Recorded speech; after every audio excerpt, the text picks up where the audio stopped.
آپ نے اذان کو کیا سمجھا ہے؟ میری قوم کو کیا خبر اذان کسے کہتے ہیں؟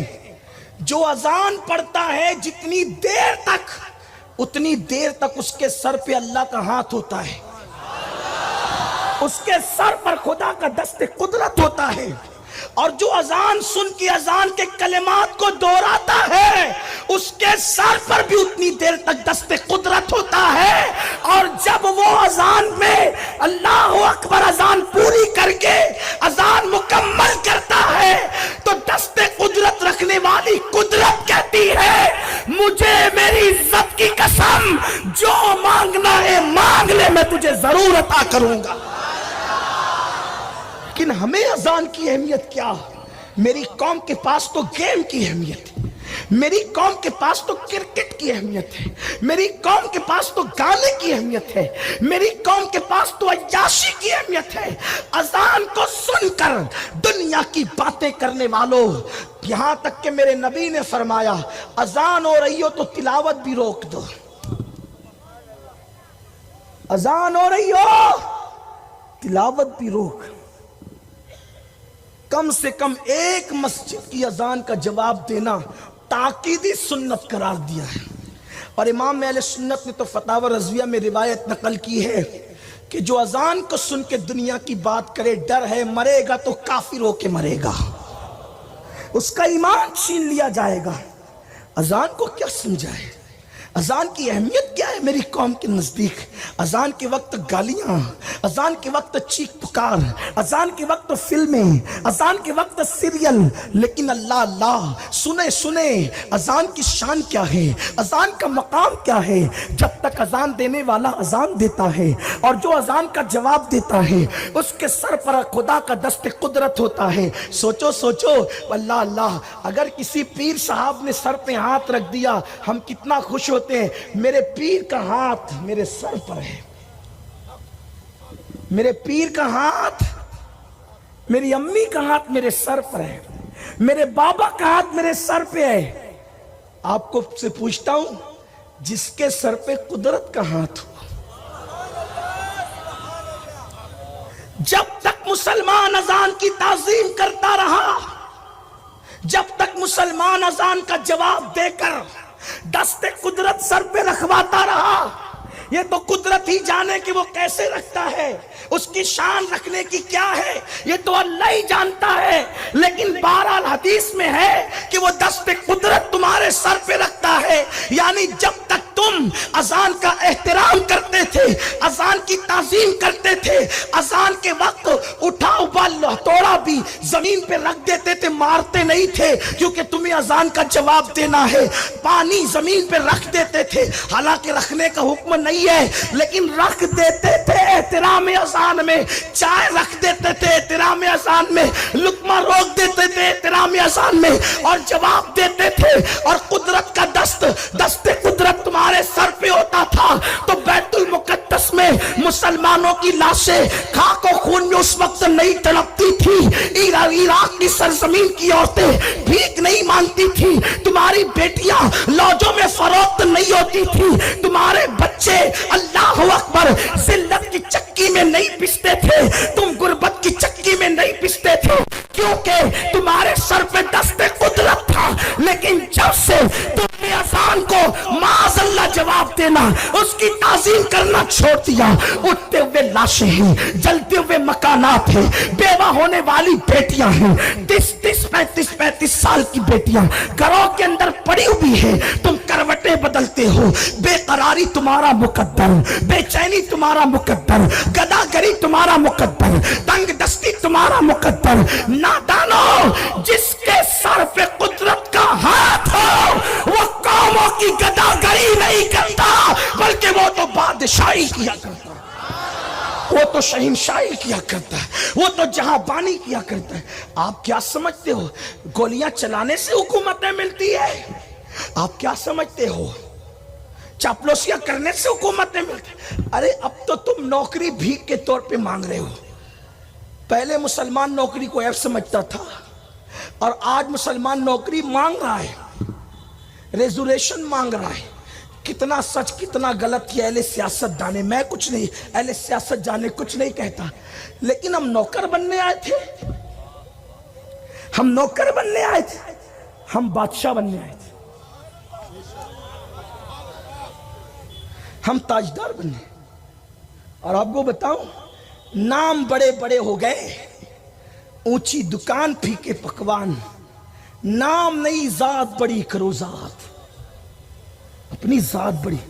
ذات بڑی کیسے ہوتی پتہ ہے؟ خوبصورت ٹوپیوں سے نہیں، خوبصورت القابات سے نہیں، چہرے کو 4 مرتبہ صابن سے دھلنے سے نہیں، میک اپ سے نہیں، اچھے کپڑوں سے نہیں۔ ذات بڑی کیسے ہوتی؟ خدا کی اطاعت سے ذات بڑی ہوتی۔ نوکریاں مانگنے والوں، نوکری کی بھیک نہیں مل رہی ہے، ایک دن وہ تھا تم تھے۔ ہمارے مرشد، بلکہ ہمارے مرشد کے مرشد، جنہوں نے ہمارے مرشد سرکار قادریت غوث پاک نے جس کا مرید ہونے کی تمنا کی ہے، وہ اللہ کا شیر ہندوستان میں، جس کو غوث پاک نے ہندوستان میں اللہ کا شیر کہا ہے، لاہور کا تاجدار، قطب الاقطاب، فرد الافراد، سید داتا علی ہجوری جلابی رحمت اللہ علیہ، انہوں نے اپنی کتاب کشف القلوب میں لکھا، کشف المحجوب میں لکھا، کشف المحجوب میں کیا مزے کی بات لکھی، جس دن مسلمان خدا کا اور اس کے رسول کا وفادار ہو جائے، اس کو کبھی کسی کے آگے بھیک نہیں مانگنا پڑے، معاشی حالات چٹکیوں میں سدھریں گے۔ روتے ہو تو معاش کے لیے روتے ہو، یار کے لیے رونا شروع کرو، معاش کے لیے رونا بند کرو۔ جس دن یار ملے گا اس دن معاش تمہارے قدموں کا بوسہ لے گا۔ میں بات بہت بڑی کرنے لگا ہوں، میں نے کہا نا کہ اسلام چھوٹی بات کرتا ہی نہیں، لیکن مجھے یہ بھی پتا ہی اتنا ہم نہیں کر سکتے، لیکن بیان اس لیے کرتے کہ کچھ تو کر لیں، کچھ کر لیں، کچھ کر لیں، اتنا نہیں کر سکتے۔ داتا صاحب لکھتے ہیں، جس کو اپنے الفاظ کے جامع میں عرض کر رہا ہوں، دھیان سے سننا۔ حضرت سیدنا ابو حبیب ابن سلیم رائی، رائی کسے کہتے پتہ ہے؟ آپ کو کہوں تو آپ غصے میں آ جائیں گے، اگر آپ کو رائی کہوں تو آپ غصے میں آ جائیں گے، لیکن رائی کس کو کہا گیا؟ ابو حبیب، جو تبا تابعین کے دور کے ہیں، بلکہ بعض لوگوں نے ان کو تابعین میں بھی شمار کیا ہے، یعنی غوث پاک کے دور کے بھی سینئر ہیں۔ داتا صاحب خود سینئر ہے غوث پاک کے دور کے، تو جن کا ذکر داتا صاحب نے کیا، لیکن کیا لقب کیا ہے؟ راعی۔ مجمع میں کسی بچے کو بھی کہہ دوں تو غصے میں آئے۔ راعی مطلب کیا؟ چرواہا۔ راعی مطلب کیا؟ چرواہا۔ آپ کے لقب تو جناب بہت بڑے بڑے ہیں، آپ کے لقب بہت بڑے بڑے ہیں، آپ رائی نہیں ہے، آپ رائی نہیں ہے، بڑے لقب ہے آپ کے، لیکن آتا چاہتا بھی کچھ نہیں ہے، نماز کی صورتیں بھی یاد نہیں ہے، اور القابات تو 4 سطر کے ہیں، اور کوئی ایک نہ لے تو منہ کا زاویہ بگڑ جاتا ہے، کریلے کی طرح منہ ہوتا ہے۔ اور اب تو القابات کا حال یہ ہو گیا ہے کہ چھوٹے چھوٹے بچے بڑوں بڑوں کو القابات دے رہے ہیں۔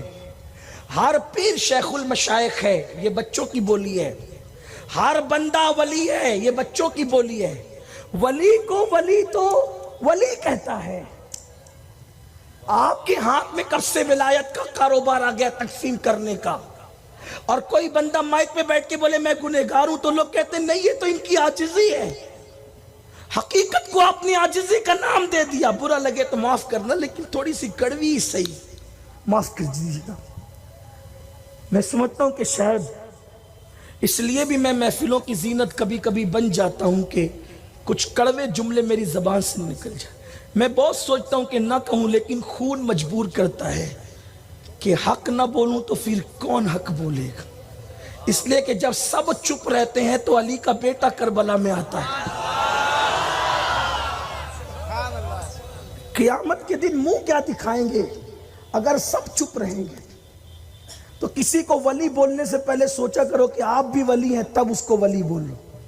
آپ نے سب کو ولی بنا دیا۔ جو جمعہ کے سوا کبھی مسجد میں نظر بھی نہیں آتا وہ بھی پہنچا ہوا ہے آپ کے یہاں۔ سب بگاڑ ستیہ ناش کر کے رکھا ہے تم نے۔ دین کی روح نکال دی ہے، اخلاص کی روح نکال دی۔ نمائش کے سوا ہے کیا اپنے پاس؟ حضرت ابو حبیب رائی، اور رائی نہ کہوں تو لوگ پہچانیں گے بھی نہیں ان کو، یہ ان کی شان ہے۔ رائی چرواہ، کاروبار تھا، بکریاں چراتے تھے، بھیڑیں چراتے تھے۔ ایک مرید گزرا تو یہ بھیڑیں اور بکریاں ان کی چر رہی تھی، اور ان بکریوں پر بھیڑیا پہرا دے رہا تھا۔ ان بکریوں پر بھیڑیا پہرا دے رہا تھا۔ مرید نے دیکھا تو آگے بٹی رہ گئی۔ انہیں سوچا کہ یہ بکریاں کس کی ہے جس کو بھیڑیا پہرا دیتا ہے؟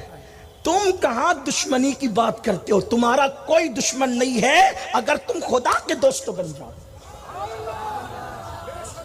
کوئی دشمن، یہ جو آنکھیں نکال رہے نا تمہاری جوتیاں سیدھی کریں گے، خدا کی عزت کی قسم۔ خدا سے صلح تو کرو۔